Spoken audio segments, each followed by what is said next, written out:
Welcome back to Freedom Diggers Metal Detecting. Please subscribe, please. My feelings of self-worth are so dependent on it. Oh, never mind. It's different channels. Me, I'm just here to bring you the straight scoop on all things metal detecting.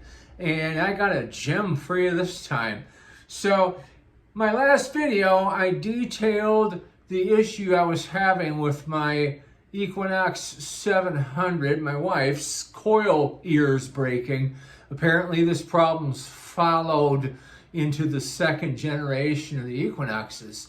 Well, I discovered a fix and I went ahead and ordered it. And I'm going to show you all about this nifty gadget and kind of give a little bit of the good and the bad about it. Let's jump right in.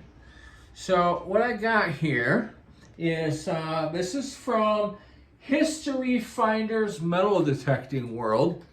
They're out of the UK. And why I went with somebody all the way over there is because I looked at a few other sources for these and I could not find anything in the US that specified the second generation of the Equinox. All the coil stiffeners that I found were, it said Equinox 800. And I know the coils are different. So I found these. And these guys, they ran me, for two of them, it was like 35 bucks. Not too bad.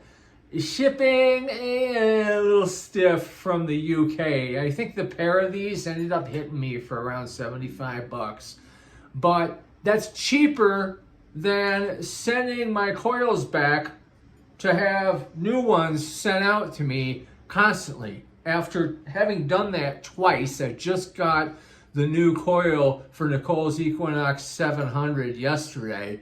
It's like 16 bucks from where I am in Michigan to ship these things. So 16 twice, that's 32. They're gonna keep breaking, they probably are. I already noticed a hairline crack in the one on my 900. So back on subject here, I'm sidetracking.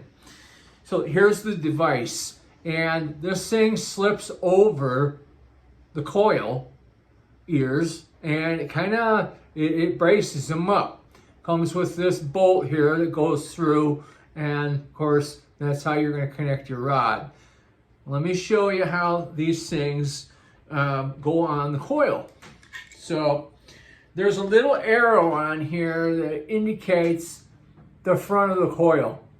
And you can see these things they're 3D printed. They're not bad for a 3D printed piece. They're not real crazy rough. You do see the lines on them and stuff, but it's not awful. It's pretty good quality. Anyways, so that arrow faces the front of the coil. You can also tell which side's which because of this captured nut. Captured nut actually goes on the same side as the threaded hole in the coil. So I'll show you. You put that bolt down. So you just take it and you got the threaded nut right there. Put her right over the top like that. And then you got to give her a good press. We'll set it on the table here. And you press it on there nice and firm. And she sits in there pretty good. Now if you look, they made little notches for it to fit on both sides, for it to fit over the coil webbing. It's got these stops in the front and in the back that butt right up against the raised part of the webbing. It really fits in there nice. And then, of course, the holes, they line up for you to put that replacement bolt through. Now, here's where I have a little bit of a gripe with this. This bolt, of course, is also 3D printed. And it's longer, of course, than the stock bolt. But it's a bit of a challenge getting this thing to thread all the way through. Not only does it thread through the actual coil ear threads, it has to also go into the threads of this nifty little gadget here, this brace. And that's a lot of threading for a piece, this, that is 3D printed.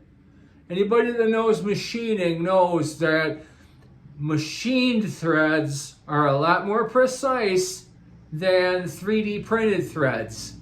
So where the little issue lies is that this bolt with the 3D printed threads has to first thread through the coil ear threads on there that are they're machine made.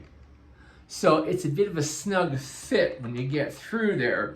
You know, you push that through, and getting it started into that hole in the coil ear, it takes a little bit of doing. You got to play around with it, and you got to kind of wiggle and, you know, force it a little bit.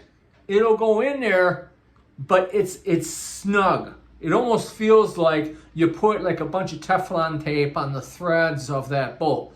It will go in, but it's kind of hard. It's also a little bit of a challenge to do because of the way they designed this bolt. The bolt is not real super comfortable to grab. And I'll give you the comparison. So here is the 3D printed extra long bolt.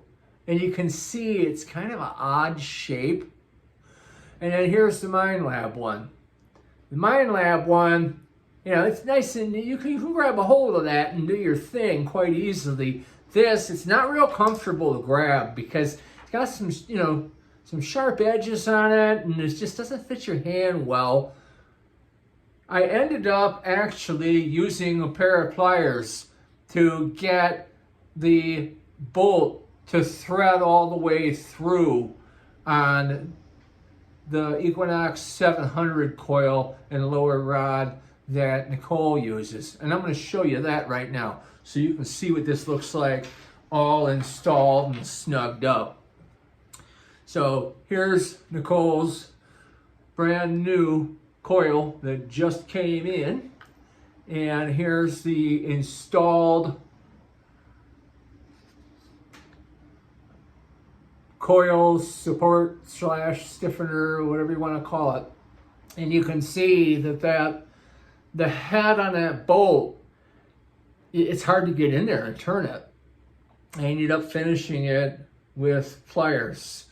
And I put a little bit of grease on there on the rubber washers just to kind of make things slide in there easier, not put some extra stress on there.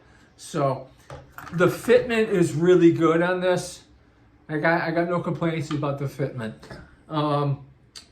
Might be able to shorten up the bolt a little bit, or maybe after a few times of threading it through there, it'll adjust to the slight difference in the pitch of the threads.